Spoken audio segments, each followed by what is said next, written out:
We often encounter figures in, foundational texts who seem almost larger than life, these paragons of virtue. Hmm. But today, we're really plunging into the story of Jacob. He's a patriarch whose life reads, well, more like a gripping saga. It's filled with ambition, some pretty flawed decisions, and a surprising thread of divine purpose running through it all. Absolutely. His journey is, well, it's an epic. It's marked by so much family drama, some very shrewd dealings, and then these moments of profound spiritual encounter. Yeah. It really forces us to consider how destiny unfolds, especially when the central characters are so, well, human. So our mission today, if you will, is to unpack this incredible story. We want to see what insights it offers us about faith, human nature, and the unexpected ways in which these larger narratives take shape. And we'll be navigating this complex life using the incredible story of Jacob, the man who wrestled with God, as our primary source. Right. So the narrative kicks off with Isaac and Rebekah. They're a devoted couple, but they're facing a deep hardship. They are barren. And 20 years pass with this longing unfulfilled. And in their time, this was far more than just a personal sorrow. Lineage was absolutely paramount, especially with the weight of the promises made to Abraham concerning their descendants. Sure. Barrenness could carry a real social stigma, and it could even raise questions about, divine favor. So their persistent hope and Isaac's eventual prayer, it really highlights the significance they placed on continuing their family line. And Isaac's prayer is answered. Rebekah conceives, but this is no ordinary pregnancy, is it? The text vividly describes the twins within her as jostling. It's a struggle so intense it actually leads Rebekah to seek divine counsel. What's truly striking there is Rebekah's proactive seeking of understanding. She doesn't just sort of accept her discomfort. No. She went to inquire of the Lord. And the prophecy she receives in response is, well, it's foundational to understanding Jacob's entire story. What was it again? 2 nations are in your womb, and 2 peoples from within you will be separated.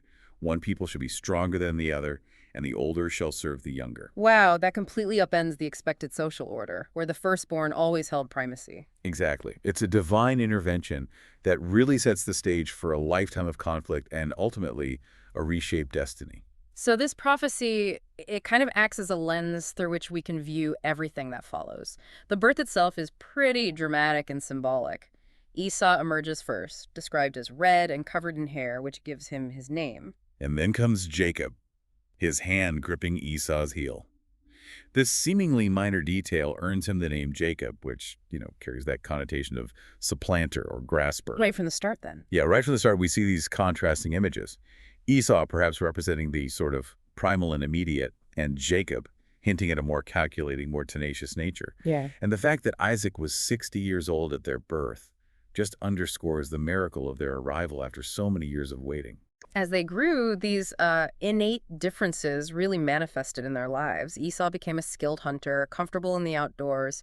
Jacob, in contrast, preferred the quieter life at home, among the tents. And these diverging paths, well, they inevitably influenced their parents' affections.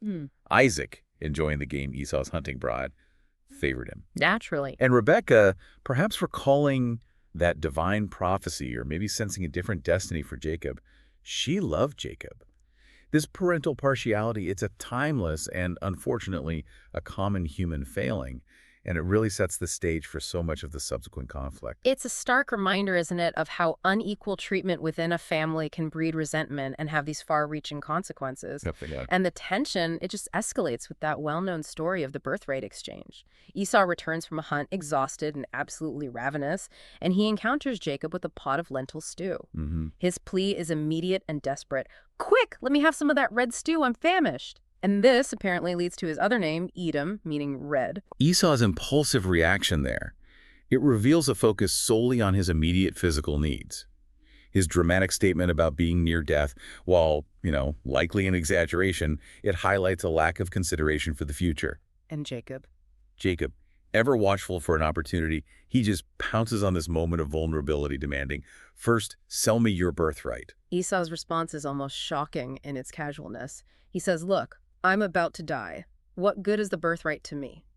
He seals the deal with an oath, trading away something of, well, immense significance for just a fleeting moment of satisfaction. And the text pointedly notes, so Esau despised his birthright. Which is huge. It is, because the birthright wasn't just about inheriting land or, material possessions. It carried profound spiritual implications. It conferred leadership within the family, and the responsibility of upholding the Abrahamic covenant, those promises of land, numerous descendants, and being a blessing to all nations. So Esau's disregard, it just underscores his short-sightedness. Completely. While Jacob, despite his, let's say, opportunistic tactics, demonstrates an understanding of the birthright's enduring value and its connection to the divine promises. Time moves on, and Isaac is now old, his eyesight failing.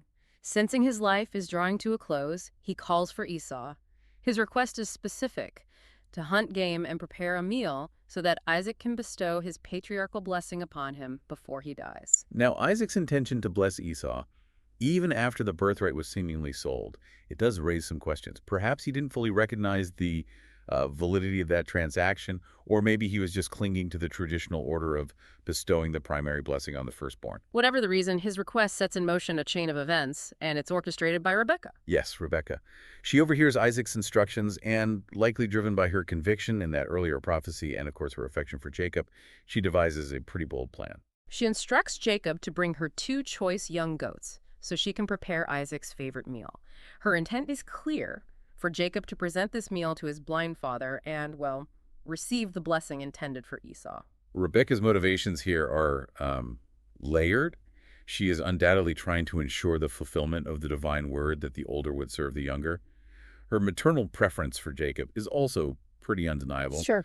But there's also a sense of urgency, a feeling that this blessing is a pivotal moment that just cannot be missed. And so begins this elaborate deception. Jacob, surprisingly, expresses some reluctance, but it's not based on ethical grounds, more on like practical concerns. Right. He reminds his mother that Esau is hairy while he is smooth-skinned. He fears that if his father touches him and realizes the trickery, he'll invoke a curse instead of a blessing. And Rebekah's response. Oh, it's resolute. My son, let your curse be on me, only obey my voice. This really reveals the depth of her conviction and her willingness to take responsibility for the potential consequences. So she presses on. She does. She then proceeds with the disguise, dressing Jacob in Esau's clothes, which, conveniently, she had at home, and covering his hands and neck with goatskins to simulate Esau's hairiness. Finally, she gives him the prepared meal and bread to take to his father. The encounter between Jacob and his blind father is, you can imagine, fraught with tension. When Isaac asks, "Who are you, my son?" Jacob lies directly, responding, "I am Esau, your firstborn. I have done as you told me." And he even invokes the Lord's name, claiming, "The Lord your God granted me success in fighting the game so quickly." That's bold. It is. Isaac's suspicion is palpable. He instructs Jacob to come closer so he can touch him and discern his identity. The text notes the sensory conflict. The voice is Jacob's voice, but the hands are the hands of Esau.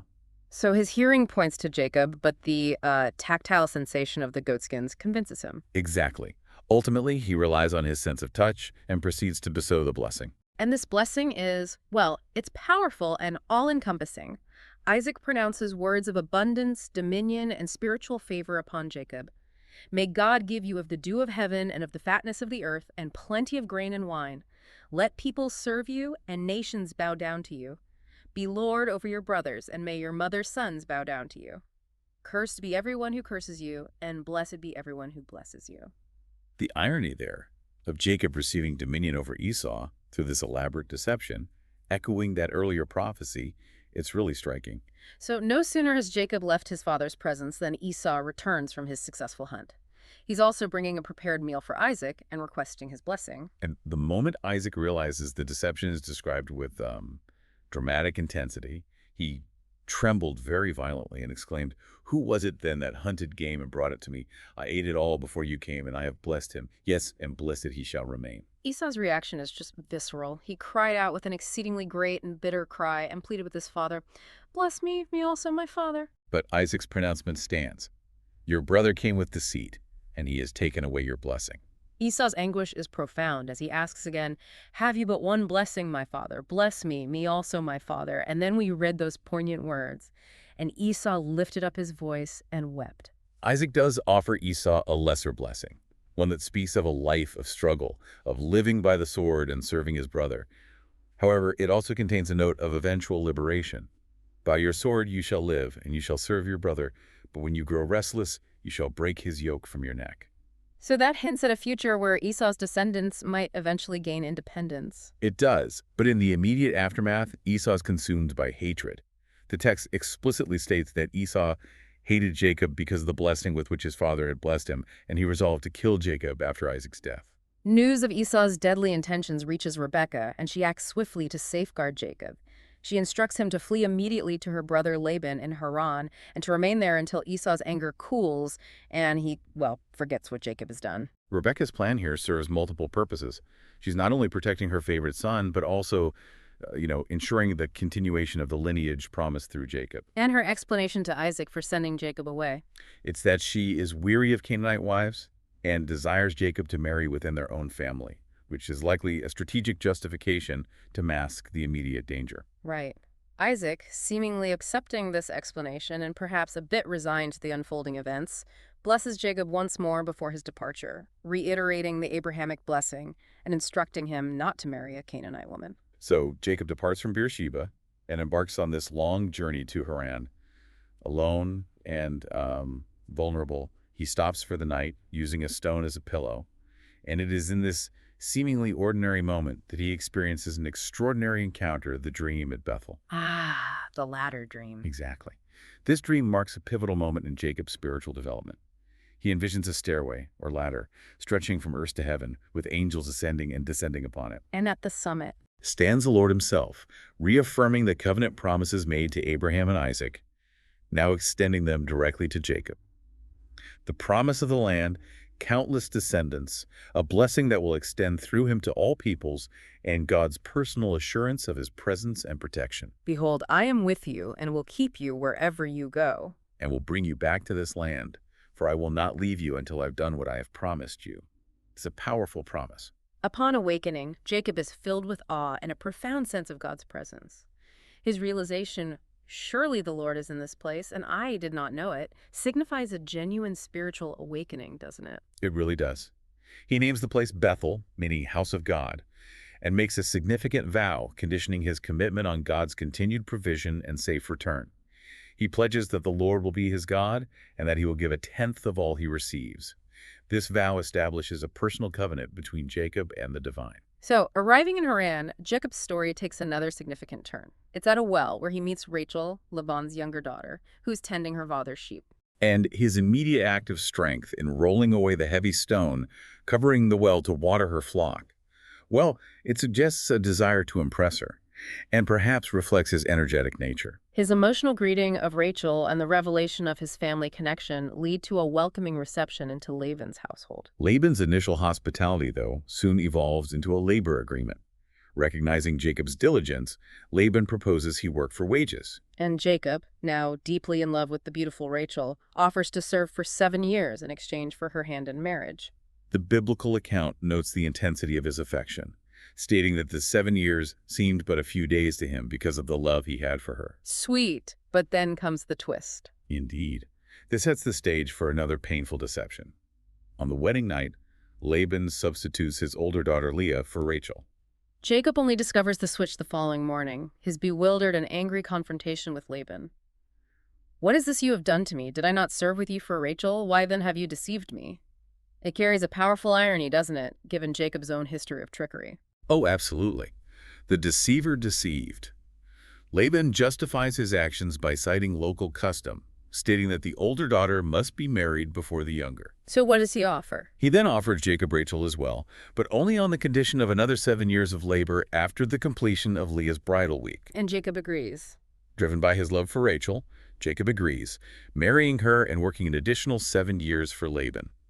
This arrangement, as you can imagine, inevitably creates tension and rivalry between the two sisters. And within this complex familial dynamic, Jacob's 12 sons and 1 daughter are born through Leah, Rachel, and their respective servants. Yes, and the narratives surrounding these births often highlight the competition between the sisters and how the names given to the children reflect their mother's emotions and desires for Jacob's favor. Jacob's continued preferential love for Rachel, it kind of echoes the favoritism he experienced in his own family, and that further complicates these relationships. It does. After many years in Haran, and following the birth of Joseph, Jacob feels a strong longing to return to his homeland. He asks Laban for permission to leave so he can go back to his own place. But Laban's not keen, is he? No, Laban, recognizing the prosperity that seems to have followed Jacob, believes it's due to his presence and is, well, reluctant to let him go. He asks Jacob to name his wages if he will stay. So Jacob proposes this seemingly disadvantageous deal concerning the speckled and spotted animals in Laban's flocks. Right. Yet, through his skillful management and what the narrative suggests may be divine favor, Jacob's wealth increases substantially. This success, however, breeds resentment among Laban's sons, and Laban's attitude towards Jacob begins to shift. And it's at this point that God directly commands Jacob to return to the land of his fathers. Obedient to this divine call, Jacob secretly plans his departure with Rachel and Leah, sharing his dream and God's instruction.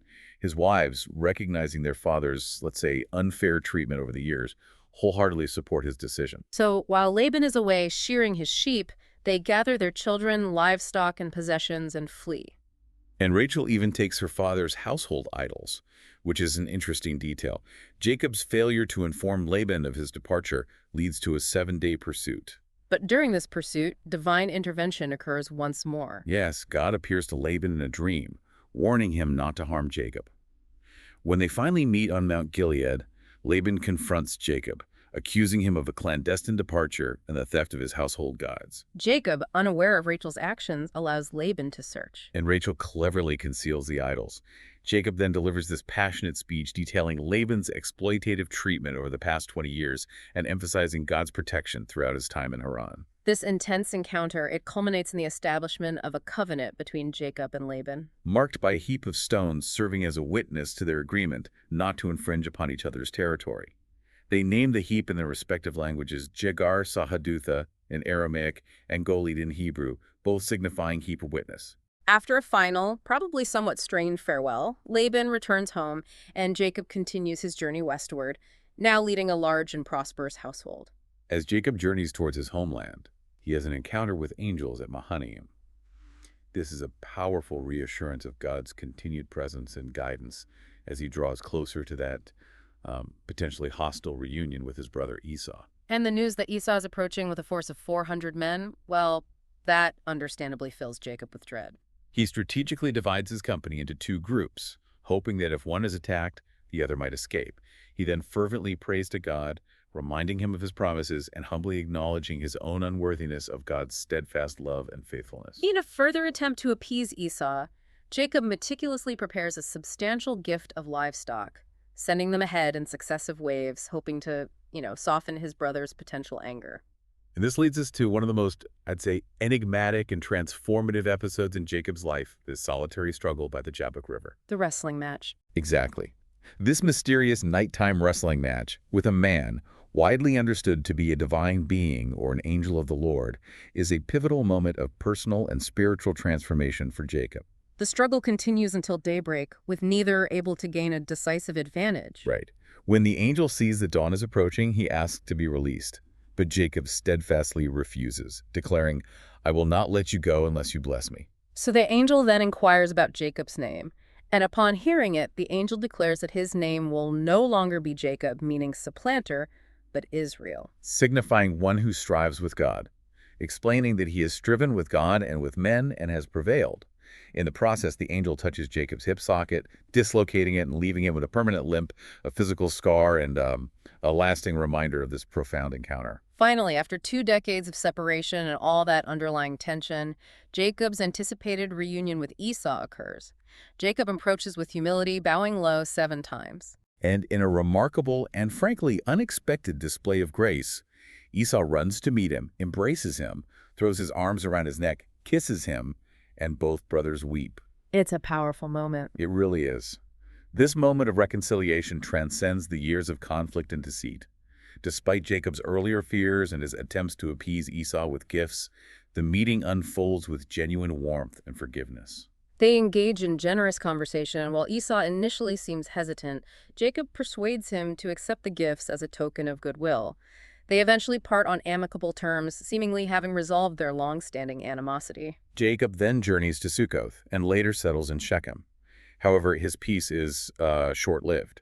It's disrupted by a tragic incident involving his daughter Dinah, who was violated by Shechem, the son of the local Hivite ruler. And Jacob's sons, Simeon and Levi, enraged by this act, take matters into their own hands. They do. Through deception, they persuade the men of Shechem to undergo circumcision, and then, while they are still recovering, attack and kill all the males in the city, plundering their wealth. This act of violent revenge, horrifies Jacob, who fears retaliation from the surrounding Canaanite and Perizzite communities. Understandably. Following this period of turmoil and concern for his family's safety, God instructs Jacob to go to Bethel, the site of his transformative dream many years prior. Back to Bethel. Yes. There, Jacob calls for spiritual purification within his household, commanding them to put away any foreign gods they may have acquired. At Bethel, God appears to Jacob once again, reaffirming the covenant promises, confirming his name as Israel, and reiterating the blessings of fruitfulness and the inheritance of the promised land. So this return to Bethel, it signifies a renewal of Jacob's commitment to God, a seeking of divine guidance after a period of pretty significant challenges and, well, moral ambiguity within his family. Definitely. As Jacob's family continued their journey, tragedy strikes once more with the difficult and ultimately fatal labor of his beloved wife Rachel. During the birth of their second son, Benjamin, near Ephrath, which later became known as Bethlehem. Correct. In her dying moments, Rachel names him Benoni, meaning son of my sorrow. But Jacob renames him Benjamin, meaning son of my right hand, a name that signifies strength and good fortune. Rachel is buried there along the roadside, a profound and personal loss for Jacob. Immense.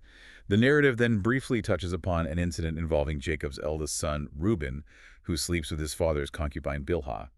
While the immediate consequences aren't detailed here, this act is recorded and would certainly have implications for Reuben's standing within the family and his inheritance rights later on. Eventually, Jacob returns to his father Isaac in Hebron, where they are reunited. Isaac lives to the age of 180 before passing away. And he is mourned by both Esau and Jacob, who together bury him, marking a final chapter in the lives of the older generation and a point of closure, it seems, for the two brothers. The focus then shifts to Jacob's later years in Canaan and his deep and very evident favoritism towards his son Joseph. Yes, Joseph, the firstborn of his beloved Rachel and born to him in his old age. As a symbol of his special affection, Jacob makes Joseph that distinctive ornate robe, often referred to as the coat of many colors. And this overt display of partiality, well, it ignites intense jealousy and hatred among Joseph's 10 older brothers. It really does.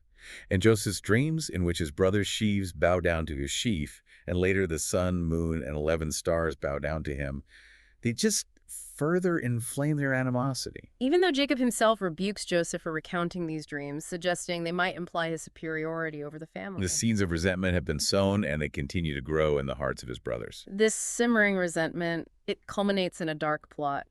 When Jacob sends Joseph to check on his brothers who are tending the flocks near Dothan, they seize the opportunity. Initially, their plan is to kill him.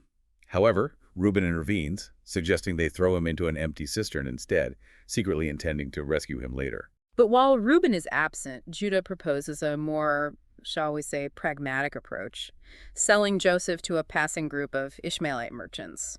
The brothers agree, selling Joseph for 20 shekels of silver, and he is taken to Egypt. A terrible betrayal. To conceal their treachery from their father, the brothers devise a truly cruel deception. They take Joseph's distinctive robe, slaughter a goat, and dip the robe in its blood. Then they present the blood-stained garment to Jacob, asking him to identify it. Jacob's reaction is one of profound and inconsolable grief. Recognizing the robe, he cries out, "It is my son's robe." A wild beast has devoured him. Joseph is without doubt torn to pieces. He tears his clothes, puts on sackcloth, and mourns for Joseph for many days, refusing all comfort and declaring that he will go down to the grave mourning for his son. And the brothers, they just allow their father to remain in this deep sorrow, concealing their culpability. Years pass, and a severe famine grips the land of Canaan, creating dire circumstances for Jacob and his family. Hearing that there is grain available in Egypt, Jacob sends 10 of his sons to purchase provisions. But he keeps only Benjamin, his youngest son by Rachel, at home, fearing he too might meet with harm. This journey to Egypt, it sets in motion a remarkable series of events, all orchestrated by Joseph, who has, unbeknownst to his family, risen to a position of great power in Egypt. Their initial encounters with Joseph, whom they do not recognize, involve a series of tests and challenges, leading to Simeon being held as a hostage and a demand that they return with their youngest brother, Benjamin. Which, of course, causes Jacob further anguish at the prospect of losing his last remaining son with Rachel. Eventually, driven by necessity and Judah's heartfelt guarantee for Benjamin's safety, Jacob reluctantly agrees to let his youngest son travel to Egypt with his brothers. Upon their return, and after a final, emotionally charged encounter, Joseph reveals his true identity to his astonished and, I imagine, terrified brothers. Absolutely. However, Joseph reassures them, stating that despite their malicious intent, God had used their actions for good, allowing him to reach a position where he could save their family from the devastating famine. Joseph then sends his brothers back to Canaan with the incredible news that he is alive and a powerful ruler in Egypt. He instructs them to bring their father Jacob and their entire household to the fertile region of Goshen in Egypt, Where he will provide for them during the remaining 5 years of the famine. Jacob's initial disbelief upon hearing this news soon gives way to overwhelming joy and a renewed spirit when he sees the carts Joseph has sent to transport them. His heartfelt declaration, "I am convinced. My son Joseph is still alive. I will go and see him before I die." It really marks the end of decades of grief and longing and the beginning of a new chapter. Before making the move to Egypt, God speaks to Jacob in a vision at Beersheba, reassuring him of his continued presence and promising to make him a great nation in Egypt and to eventually bring his descendants back to the land of Canaan. Jacob's journey to Egypt and his emotional reunion with Joseph in Goshen are profoundly moving. Jacob's words to Joseph, "Now I am ready to die, since I have seen your face and know that you are still alive," they poignantly express the depth of his paternal love and the relief he feels. The Israelites settle in the region of Goshen in Egypt, where they prosper under Joseph's care. Jacob, now an elderly man, is brought by Joseph to meet Pharaoh, the ruler of Egypt. When Pharaoh inquires about Jacob's age, Jacob offers a reflective response, stating that his 130 years have been few and difficult compared to the lives of his ancestors, highlighting the many trials and tribulations he has endured. And before departing, Jacob blesses Pharaoh, demonstrating the respect accorded to him as a patriarch. Jacob spends his final 17 years in Egypt in relative peace and prosperity. Before his death at the age of 147, he adopts Joseph's two sons, Ephraim and Manasseh, as his own, elevating them to the status of tribal heads in Israel. And in a significant symbolic act, he blesses them, crossing his hands so that the younger Ephraim receives the greater blessing. Which mirrors that recurring theme of the younger being favored over the older in his own life and the history of his lineage. He also delivers prophetic blessings, and in some instances rebukes, to each of his 12 sons, foretelling the future destinies and characteristics of their respective tribes in Genesis chapter 49. Those final blessings offer profound insights into Jacob's understanding of his sons' characters and the future of his descendants. Absolutely. Finally, as his life draws to a close, Jacob gives his clear and solemn instructions regarding his burial. He is to be buried with his ancestors in the cave of Machpelah in Canaan. The burial place of Abraham and Sarah and Isaac and Rebekah. Correct. After imparting these final commands to his sons, Jacob dies. Joseph mourns deeply for his father, and the Egyptians observe a 70-day mourning period in recognition of Jacob's high standing. Jacob's body is then embalmed according to Egyptian custom and transported in a grand funeral procession back to the land of Canaan, where his sons fulfill his last wish by burying him in the cave of Machpelah, reuniting him with his forefathers. Jacob's life, as we've explored, is such a powerful narrative of human complexity intertwined with divine purpose.